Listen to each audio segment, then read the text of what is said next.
اب جو ہمارا ٹاپک دو ٹاپک ہیں essential functions of state and secondary functions of state. ٹھیک ہے, یہ علیحدہ نہیں کہ میں ان دونوں کو اکٹھے کرنے لگا ہوں تاکہ آپ کا یہ بھی ختم ہو جائے. سب سے اسینشیل یا مینٹین, اسینشیل سے مراد جو ہے ضروری ہے, سیکنڈری جو ہے جو پروڈکٹائز کرتے ہیں آپ اس میں فنکشن میں, وہ آپ سیکنڈری لیول کے اوپر بھی جا سکتے ہیں. ٹھیک ہے جی.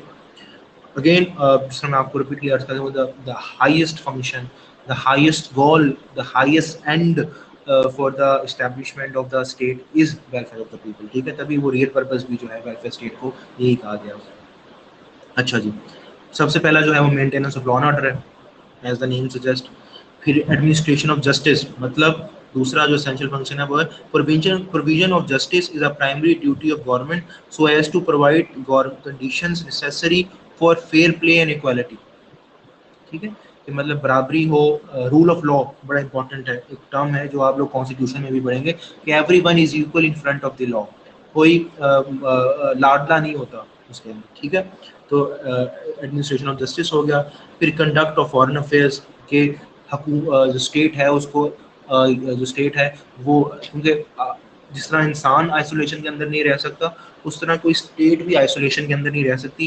اسٹیٹ بھی اپنی ضروریات کو پورا کرنے کے لیے ڈپینڈنٹ ہوتی ہے دوسری اسٹیٹس کے اوپر, تو اس لیے وہ اپنے جو فورن کنڈکٹ کرے, نیشنل انٹرسٹ انٹرنیشنلی جو ہے اسٹیٹ کے اس کو بھی پروٹیکٹ کرنا, وہ بھی اس کی رسپانسبلٹی ہوتی ہے. ان کے علاوہ جو سیکنڈری فنکشن ہے اسٹیٹ کے, اس سے پہلے سمجھ لیجیے, تو differentiate between essential and secondary function is a sensitive and intricate matter for which hard and fast rules can't be drawn. In the modern welfare states, certain secondary functions have been converted frequently into essential ones. ٹھیک ہے, یہ کوئی hard and fast rule نہیں ہے کہ یہ primary ہیں, یہ اسینشیل فنکشنز ہیں. یہ اسینشیل فنکشنز وہ فنکشنز ہیں جو آل ٹائم اسٹیٹ کی رسپانسبلٹی ہے, وہ فنکشن کو پرفارم کر رہی ہوتی ہے.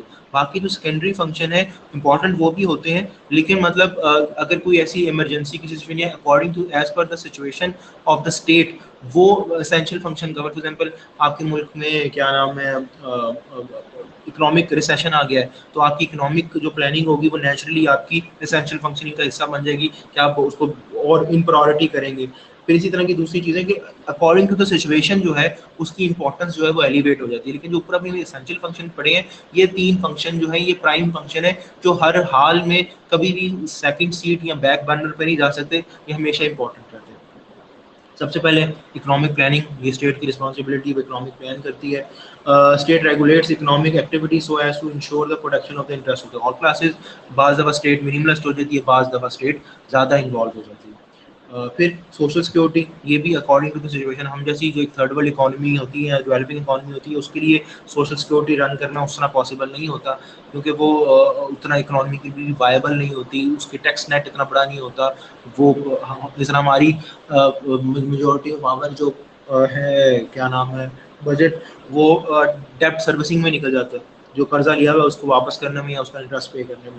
تو ہمارے لیے یہ سوشل سیکورٹی بھی امپورٹنٹ ایک فنکشن ہے اسٹیٹ کا.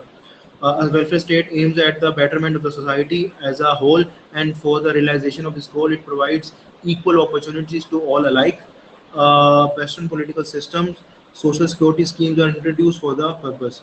ٹھیک ہے, جس کے اندر اولڈ, ان امپلائڈ, پور اور جو ڈسیبلڈ ہوتے ہیں ان کو اسٹیٹ جو پیسے دیتی ہے, ان کو ان کا ایک انہوں نے معاوضہ لگایا ہوتا ہے, ایک اسٹائپنڈ سا لگایا ہوتا ہے, اس کو سوشل سیکورٹی کہتے ہیں. ٹھیک ہے, وہ اسٹیٹ اس کو ڈسچارج کرتی ہے سوشل سیکورٹی کی رسپانسبلٹی.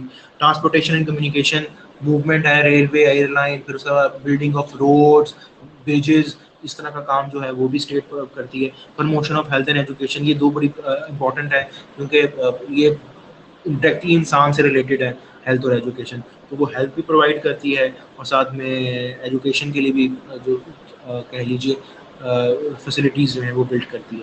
پھر regulation of trade and industry ہے کہ every state aims at the industrial development to improve general economic condition, کیونکہ زیادہ بینیفیشیل ہوتی ہے, زیادہ پیئنگ ہوتی ہے, تو اس لیے ہر کوئی چاہتا ہے کہ وہ انڈسٹریلائز کرے.